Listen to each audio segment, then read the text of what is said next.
আপত্তি কোন জায়গায়? আপত্তি হচ্ছে দিন শব্দের ব্যাখ্যায়। কিছু মানুষ মনে করেন, এবং তাদের সংখ্যাও লক্ষ লক্ষ কোটি কোটি, তারা মনে করেন যে দিন মানে হচ্ছে কিছু কৃষ্টি কালচার, ইবাদত বন্দেগীর নাম। মানুষ এমনটা মনে করে। দিন মানে হচ্ছে নামাজ, রোজা, হজ, জাকাত, তাসবিহ, তাহলিল, জিকির, আজগার। মানুষ এমনটা ভাবে। অনেকে তো এমনও ভাবে দিন মানে হচ্ছে প্রত্যেক জুমায় জুমায় নামাজ পড়া, রমজান মাসে রোজা রাখা, ঈদ করা, ঈদের নামাজ পড়া, জুমার নামাজ পড়া, এটা হচ্ছে দিন। আবার কিছু মানুষ মনে করেন যে দিন মানে ইবাদত বন্দেগী করা, কিন্তু অর্থনীতি, রাজনীতি, সমাজনীতি এগুলোতে আমরা যা ইচ্ছা তাই করতে পারি। এ কারণে দেখা যায় একজন ব্যক্তি মসজিদে গিয়ে পাক্কা মুসল্লি হয়ে যান, কপালে সেজদার দাগ পড়ে যায়, আবার অর্থনৈতিক জীবনে গিয়ে সেই ব্যক্তি আবার সুদখোর হয়ে থাকেন। দেখা যায় একজন ব্যক্তি মাশাআল্লাহ বছর বছর হজমরা করি, নামাজ কালাম মাশাআল্লাহ সব ভালো, পলিটিক্সে গিয়ে আমি আল্লাহ রাব্বুল আলামিনের বিধানের পরোয়া করি না। তো দিন এর ব্যাখ্যাটাকে বুঝতে হবে খুব ভালো করে। আল্লাহ পাক যে বললেন একমাত্র গ্রহণযোগ্য দিন হচ্ছে ইসলাম, এই দিন মানে 24 ঘন্টা দিন রাত নয়, যে 12 ঘন্টা ঘুমালাম আর 12 ঘন্টা জেগে থাকলাম, এই দিন রাতকে দিন বলা হচ্ছে না। আল কোরআনে দিন শব্দের দুটো অর্থ আছে। একটা হচ্ছে ওয়ামা আদরাকা মা ইয়াউমুদ্দিন, তুমি কি জানো ইয়াউমুদ্দিন কি? সুম্মা মা আদরাকা ইয়াউমুদ্দিন সুম্মা মা আদরাকা মা ইয়াউমুদ্দিন, হে নবী আপনাকে আবারও বলছি, আপনি কি জানেন ইয়াউমুদ্দিন কি? দিনটা হচ্ছে ইয়াউমা লা তামলিকু নাফসুন লিনাফসিন শাইআ ওয়াল আমরু ইয়াউমাইযিন লিল্লাহ। কিয়ামতের দিন বোঝাচ্ছে এখানে দিন শব্দ দিয়ে। দিন হচ্ছে এমন একটা দিবস যেই দিবসে কোনো নফসের যাররা পরিমাণ উপকার করতে পারবে না। এটা একটা দিনের অর্থ কোরআনে আছে। আর একটা শব্দ এই একই বানানে, এই দিন শব্দের আরেকটা অর্থ হচ্ছে জীবন ব্যবস্থা। কি অর্থ? জীবন ব্যবস্থা। যখনই বলা হয় যে ইসলাম একটা দিন, দিন ইসলাম, যেটা কবরে প্রশ্ন করা হবে যে তোমার দিন কি, এই দিন মানে হচ্ছে জীবন ব্যবস্থা। এই দিন মানে 24 ঘন্টা দিন রাত নয়, অথবা কিয়ামতের দিবসও নয়। যখন বলা হবে তোমার দিন কি, তারাই উত্তর দিতে পারবেন ইনশাআল্লাহ তাআলা যারা পৃথিবীতে দিন ইসলামকে পরিপূর্ণরূপে গ্রহণ করেছে। আংশিক গ্রহণ নয়। আংশিক গ্রহণ আর পরিপূর্ণ গ্রহণ কি, একটা এক্সাম্পল দিলাম একটু আগে। ইবাদত বন্দেগীতে আপনি পাক্কা মুসল্লি মাশাআল্লাহ, অর্থনৈতিক জীবনে গিয়ে সুদ খাচ্ছেন, ঘুষ খাচ্ছেন, দুর্নীতি করছেন, অন্যের সম্পদ আত্মসাৎ করছেন, মাপে কম দিচ্ছেন, মজুদদারিতা করছেন, বাজারে কৃত্রিম সংকট তৈরি করছেন, মানুষকে ঠকাচ্ছেন। এই যে ঘটনাগুলো কি ঘটছে না সমাজে? তো এক্ষেত্রে আপনি আংশিক দিন ফলো করছেন, আপনি পরিপূর্ণ দিন এখনো ফলো করতে পারছেন না। একইভাবে আপনি তাহাজ্জুদ গুজার মাশাআল্লাহ, কিন্তু পরিবারের সন্তানরা কেউ নামাজ পড়ে না, মা বোনরা কেউ পর্দা করছে না, পরিবারে হালাল রিজিক নাই, পরিবার ইসলামিক সংস্কৃতি বা কালচার নাই, ইসলামের চর্চা নাই, যে যার মতো দুনিয়া পূজায় ব্যস্ত আছে। এটাও কিন্তু পারিবারিক জীবনে দিন পালন হয় নাই।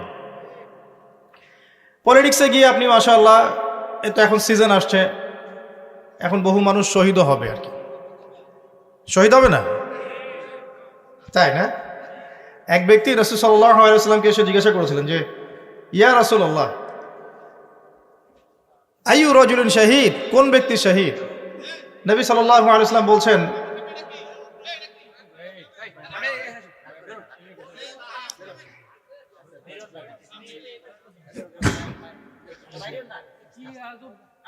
নবী সাল্লাল্লাহু আলাইহি ওয়াসাল্লাম বলছেন, দেখো, তিনি জিজ্ঞাসা করছেন যে হে ইয়া রাসূলুল্লাহ, একজন ব্যক্তি যুদ্ধ করেছে তার বংশের জন্য। কিসের জন্য? বংশ পর্যন্ত। আর একজন ব্যক্তি যুদ্ধ করেছে তার বীরত্ব দেখানোর জন্য, সে কত বড় বীর এটা দেখানোর জন্য। আর একজন ব্যক্তি যুদ্ধ করেছে আল্লাহ রাব্বুল আলামিনের কালিমা তার জমিনে প্রতিষ্ঠার জন্য। নবী সাল্লাল্লাহু আলাইহি ওয়াসাল্লামকে সাহাবী প্রশ্ন করছেন, ইয়া রাসূলুল্লাহ, এই তিন ব্যক্তির মধ্যে কে শহীদ? নবী সাল্লাল্লাহু আলাইহি ওয়াসাল্লামের দ্ব্যর্থহীন ঘোষণা। তিনি বলছেন, যে ব্যক্তি মান কাতালা লিতাকুনা কালিমাতুল্লাহি হিয়াল উলিয়া ফাহুয়া ফি সাবিলিল্লাহ, যে ব্যক্তি আল্লাহ রাব্বুল আলামিনের জমিনে আল্লাহ পাকের কালিমা লা ইলাহা ইল্লাল্লাহ এটা প্রতিষ্ঠা করার জন্য যুদ্ধ করেছে, শহীদ হয়েছে, শুধুমাত্র সে ব্যক্তি শহীদ। এটা কার সংজ্ঞা? রাসূল সাল্লাল্লাহু আলাইহি ওয়াসাল্লামের সংজ্ঞা। তো এখন যেগুলো চলছে পশ্চিমা ধাঁচে চলছে, খোলামেলা বলা পশ্চিমা ধাঁচে, সেকুলারিজম, ডেমোক্রেসি, কমিউনিজম, যত মতবাদগুলো চলছে পলিটিক্যাল সিস্টেমগুলোর মধ্যে, এগুলো বেশিরভাগই পশ্চিমা মতবাদ। ইসলামিক যে রুলিংস এর সাথে এগুলো খুব একটা সম্পর্ক নেই। এবং এখন আমরা কি করেছি, এখন আমরা দিনকে ভাগ করে ফেলেছি। ইবাদত বন্দেগীর জীবনে আমি নামাজ, রোজা, হজ, যাকাত করব, কিন্তু অর্থনৈতিক জীবনে আমি সর্বেসর্বা, আমি যা বুঝি তাই, সমাজে গিয়ে আমি যা বুঝি তাই, পরিবারে আমি যেমন ইচ্ছা তেমন চলবো, পলিটিক্সে আমি যা ইচ্ছা তাই করব। এখানে ইসলামের ধর্মের কথা টেনে আনবেন না। টেনে আনলে আপনি মৌলবাদী হয়ে যাবেন, আর টেনে না আনলে আপনি সেকুলার। এই হচ্ছে কনসেপ্ট, খোলামেলা কনসেপ্ট চলছে। তো এখন এটা চলে আসছে বিগত 100 বছর থেকে প্রায়, আমি যতটুকু পড়াশোনা করছি 100-200 বছরের বেশি হবে না আর কি। মূলত ফরাসি বিপ্লব যেটা হয়েছে 1789-এর দিকে, 79-এর দিকে, তারপর থেকে পশ্চিমে এই বিপ্লবগুলো সংঘটিত হয়েছে। এর আগ পর্যন্ত এগুলোর অস্তিত্ব খুব একটা পাওয়া যায় না। আর ওই যে গ্রিক দর্শনের কথা বলে, গ্রিক দর্শনে অ্যারিস্টটল, প্লেটো, তারা ছিল, সক্রেটিস, তারাও ডেমোক্রেসির চর্চা করেছে। এই ডেমোক্রেসি ওই ডেমোক্রেসি সেম ছিল না। এটা নিয়ে কথা বললে আমার সাথে বসতে পারেন, এটা সেম ছিল না। ওটা ছিল একটা ক্ষুদ্র নগর রাষ্ট্রের কনসেপ্ট, এটা আব্রাহাম লিঙ্কনের কনসেপ্ট ছিল না। আর এর কিছু বিষয়ের সাথে আমাদের দ্বিমত নাই, কিন্তু কিছু বিষয়ের সাথে আমাদের দ্বিমত নাই, কিছু মৌলিক বিষয়ের সাথে ইসলামের দ্বিমত আছে। বুঝাচ্ছি, যেমন ধরেন এখানে যতগুলো মানুষ বসে আছেন, আপনারা যদি একটা সিলেকশন বা ইলেকশন যেটাই বলেন করেন, যে এখানে আমরা 1000, 2000, 5000 মানুষ আছি, একটা রায় দেয়া হবে, মত নেওয়া হবে। কি মত? সুদ হালাল না হারাম, সুদ মানবতার কল্যাণের জন্য উপকারী না ক্ষতিকর, মদ হালাল না হারাম, পতিতাবৃত্তির লাইসেন্স দেওয়া যাবে কি যাবে না, এটা একটা ভোটাভুটি হচ্ছে মনে করেন, সেই ফর এক্সাম্পল। এখন এখানকার মধ্যে 4000 মানুষ বললেন যে হ্যাঁ এগুলো ভালো, এগুলো করা যাবে, আধুনিক রাষ্ট্রের কনসেপ্ট এগুলো থাকতে পারে, এই বিশ্বে চলতে হলে এগুলো লাগে। আর বেচারা এই 200-400 মানুষ বললো যে না এগুলো হারাম, আল্লাহ পাক হারাম করেছেন, হারাম। এখন প্রচলিত ওয়ার্ল্ডের যে সিস্টেমগুলো চলছে, এই কনসেপ্টগুলোতে গেলে এই 4000 মানুষের রায় গ্রহণযোগ্য হবে। কথা বুঝতে পারছেন না? এই 4000 মানুষের রায় গ্রহণযোগ্য হবে এবং এই মতটা প্রতিষ্ঠা লাভ করবে। আপনি চান বা না চান, যদি না চান বাই ফোর্স এটা প্রতিষ্ঠা করা হবে, যেহেতু এটা সংখ্যাগরিষ্ঠ মানুষ এখানে মত দিয়েছে। এটা প্রচলিত ডেমোক্রেসি। আর ইসলাম কি বলছে? ওই যে ইসলাম বলছে ওই যে 100, 200, 500 মানুষ বসে আছে বেচারা, হাবা গোবা টাইপের, মুখে দাড়ি টুপি আছে, তারা বলছে না এগুলো চলবে না, এগুলো হারাম, মদ, পতিতাবৃত্তি, সুদ এগুলো চলে না, এগুলো আল্লাহ পাক হারাম করেছেন। আল্লাহর বিধানে ওই 100, 200, 300 মানুষের রায় গ্রহণযোগ্য হবে। তো আপনি কি এখন পার্থক্য ধরতে পারছেন? এখন পুরো ওয়ার্ল্ডের সিস্টেমটা এভাবেই চলছে। আর এই সিস্টেমটাকে আপনি কি রাতারাতি পরিবর্তন করতে পারবেন? এমনভাবে এগুলো অক্টোপাসের মতো মুসলিম জাতিগুলোকে গ্রাস করে ফেলেছে, এমন কোনো মুসলিম কান্ট্রি নাই যেগুলো এগুলোর বাইরে চলে যেতে পারে। কারণ পুরো বিশ্বে মুসলিমরা এখন আগের মতো শক্তিশালী না, পুরো বিশ্বে মুসলিমরা আগের মতো শক্তিশালী নয়, এটাই বাস্তবতা। আমাদের সংখ্যা অনেক বেশি যদিও বা, কিন্তু বিশ্বের বড় বড় সেক্টর যেগুলো আমরা বলি, যেমন এই যে অস্ত্রশস্ত্র, মিলিটারি অ্যাফেয়ার্স, তারপরে আপনার ফাইন্যান্স, ব্যাংকিং সিস্টেম, হ্যাঁ, তারপরে এই যে জিও পলিটিক্যাল বিষয়গুলো, এগুলোতে পশ্চিমাদের দৌরত্ব বেশি, ওদের ডমিনেন্সটা বেশি। আমরা এই জায়গায় ছিলাম না এখন আছি? উত্তর হচ্ছে আমরা এই জায়গায় ছিলাম না, এখন আছি। আমরা এমন একটা জায়গায় ছিলাম যেখান থেকে আমরা পুরো বিশ্বটাকে শাসন করেছি বিগত প্রায় রাসূল সাল্লাল্লাহু আলাইহি ওয়াসাল্লামের ইন্তেকালের পর থেকেও যদি ধরি, তাও প্রায় 1200 বছর। কত বছর? প্রায় 1200 বছর। শেষের এই 200, 250, 300 বছর আপনি দেখছেন পরিস্থিতি ভিন্ন। তো দিন বুঝাতে গিয়ে এই জায়গায় এসেছি যে প্রথমে একটা কনসেপ্ট ক্লিয়ার করতে হবে। এই কনসেপ্টটা ক্লিয়ার না করে কবরে গেলে সমস্যা আছে। আমি বলছি আপনাকে আমল করতে বলছি না এখন, মানে আপনি আমল করতে যে পারবেন না আমি খুব ভালো করে জানি।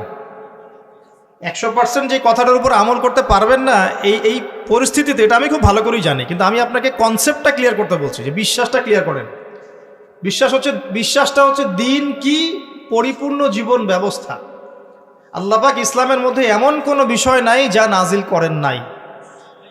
হয়তোবা আমি দুনিয়ার চাপে পড়ে হোক, বৈশ্বিক চাপে পড়ে হোক, আমি 100% পালন করতে পারছি না, এটা ডিফারেন্ট ইস্যু, এটা আলাদা কথা। কিন্তু আগে বিশ্বাসটা ক্লিয়ার করতে হবে যে দিন মানে হচ্ছে পরিপূর্ণ জীবন ব্যবস্থা, এটাই ইসলাম। আল্লাহ পাক কি এখানে ইবাদত বন্দেগীর হেদায়েত দেননি? কিভাবে নামাজ পড়বেন, রোজা রাখবেন, হজ করবেন, যাকাত দিবেন, তাসবিহ তাহলিল করবেন, জিকির আজকার করবেন, এই হেদায়েতগুলো কি ইসলামে নাই? আছে কি না? দ্বিতীয় দিকে আসেন, পরিবার চালাবেন, ইয়া আইয়ুহাল্লাযীনা আমানু কু আনফুসাকুম ওয়া আহলিকুম নারা, পরিবারের হেদায়েত নাই? মুসলিম হয়ে আমাদেরকে মৃত্যুবরণ করতে হবে, ইত্তাকুল্লাহ হাক্কা তুকাতিহি ওয়া লা তামুতুন্না ইল্লা ওয়া আনতুম মুসলিমুন, ব্যক্তি জীবনের হেদায়েত নাই? অর্থনীতিতে যাবেন, আল্লাহ বলছেন ফাহাল্লাল্লাহুল বাই'a ওয়া হাররামা রিবা, ইকোনমিক হেদায়েত নাই? জিওপলিটিকে যাবেন, আল্লাহ পাক বলছেন যে লা তাত্তাখিযুল ইয়াহুদা ওয়ান নাসারা আউলিয়া, ইহুদ এবং নাসারাদেরকে বন্ধুরূপে গ্রহণ করো না, বা'দুহুম আউলিয়া বা'দ, ওরা একে অপরের বন্ধু। জিওপলিটিক্যাল হেদায়েত পেলেন? পান নাই? আল্লাহ পাক বলছেন ফাহকুম বাইনান নাসি বিল হক, মানুষের মধ্যে হকের মানদণ্ডে বিচার ফয়সালা করো, ফয়সালা নাই? তো সবকিছু আছে কি নাই এটা আগে কথা। আর আপনি পালন করতে পারবেন না সেটা পরের ইস্যু, বা আপনি নসিহত গ্রহণ করবেন কি করবেন এটা আপনার ইখতিয়ার, কেউ বাধ্য করবে না। বাধ্য করবে? কেউ কি ফোর্স করবে ইসলাম নিয়ে? চাপিয়ে দিবে আপনার উপরে, আপনাকে মানতেই হবে এমন কি কেউ বলবে? কেউ বলবে না। কিন্তু আগে তো কনসেপ্টটা ক্লিয়ার করতে হবে নাকি ভাই, যে ইসলামের মধ্যে পরিপূর্ণ জীবন ব্যবস্থা আছে নাকি নাই? যদি থাকে তাহলে আমাদেরকে জানতে হবে এখন যে একটা পরিপূর্ণ জীবন ব্যবস্থা থাকার পরেও কি অন্য জীবন ব্যবস্থা বা দর্শন বা ইজম এগুলো নেওয়া যাবে কিনা। উত্তরটা আল্লাহ পাক দিচ্ছেন সূরা আল ইমরানের 85 নম্বর আয়াত। কত নম্বর? 85। আল্লাহ পাক বলছেন ওয়া মা ইয়াবতাগি গায়রাল ইসলামি দীনান ফালান ইউকবালা, কেউ যদি ইসলাম ছাড়া, এই দিন ইসলাম ছাড়া, যেদিন ইসলাম পরিপূর্ণ, এটা ছাড়া যদি অন্য কোনো দর্শন, ইজম বা জীবন ব্যবস্থা, দিন কেউ তালাশ করে, ফালান ইউকবালা মানে কোশ্চিন কালেও সেটা কবুল করা হবে না। দুনিয়াতে পারবে, যেতে পারে, পরকালে গিয়ে দেখবে আমল নামা সব ডিলিট হয়ে গেছে। আমল নামা কি হয়ে গেছে? ডিলেট। হ্যাঁ, বিশ্বাস করছেন না? শোনেন, একটা সূরা আছে, সূরা হুজুরাত। কোন সূরা? এই হুজুরাত সূরার মধ্যে প্রথম দিকের আয়াতগুলোতে পড়ে দেখবেন, 1 থেকে 4 নম্বর আয়াতগুলো। সাহাবীদের মধ্যে দুজন সাহাবী পরস্পরের সাথে কথা বলছেন এবং কথা বলতে গিয়ে গলার ভয়েসটা উঁচু হয়ে গেছে। আমরা হয় না? নবী সাল্লাল্লাহু আলাইহি ওয়াসাল্লাম সেখানে বসেছিলেন। এই দৃশ্যটা আল্লাহ পাক দেখে আয়াত নাজিল করে দিলেন, তোমরা সাবধান হয়ে যাও, যদি তোমরা নবীর সামনে নিজেদের কণ্ঠস্বরকে উঁচু করো, তোমাদের আমল নামা সব ডিলেট হয়ে যাবে, তোমরা টেরই পাবে না। বুঝতে পারছেন? শুধু নবীর সামনে কণ্ঠস্বর উঁচু করার ফলাফল এটা। আর যদি নবী সাল্লাল্লাহু আলাইহি ওয়াসাল্লামের নাজিল করে যে শরীয়ত, এই দিন পালন না করে অন্য দিন পালন করে, তাহলে কি হবে? বুঝতে পারছেন না? একটা হাদিসে পাওয়া যাচ্ছে, তৃতীয় সিঁড়িতে নবী সাল্লাল্লাহু আলাইহি ওয়াসাল্লাম দাঁড়িয়ে বলছেন আমিন। সাহাবীরা বলছেন কেন আমিন বললেন ইয়া রাসূলুল্লাহ? নবীজি বলছেন আমি যখন তৃতীয় সিঁড়িতে ছিলাম, জিবরাইল আলাইহিস সালাম এসেছিলেন, এসে বলেছেন ধ্বংস হোক সেই ব্যক্তি যে ব্যক্তির সামনে নবীর নাম উচ্চারিত হয়েছে কিন্তু সে নবীর নাম শুনে দরুদ পড়ে নাই সাল্লাল্লাহু আলাইহি ওয়াসাল্লাম। নবীর নাম শুনে শুধু দরুদ পড়ে নাই, তাতেই তার ধ্বংসের অভিশাপ চলে আসতেছে।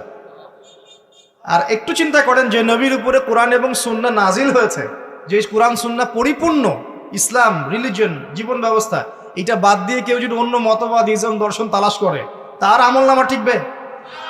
কমন সেন্স কি বলে টিকবে? দেখেন, কমন সেন্সের অভাব থাকলে মানুষ কি করে। আল্লাহ পাক বলছেন যে তোমরা আল্লাহকে ভয় করো। সূরা বাকারা পড়ে দেখেন, 279 থেকে 83 পর্যন্ত 4টা আয়াত পড়ে দেখেন। আল্লাহ পাক বলছেন তোমরা আল্লাহকে ভয় করো এবং সুদ ছেড়ে দাও। কি ছেড়ে দাও?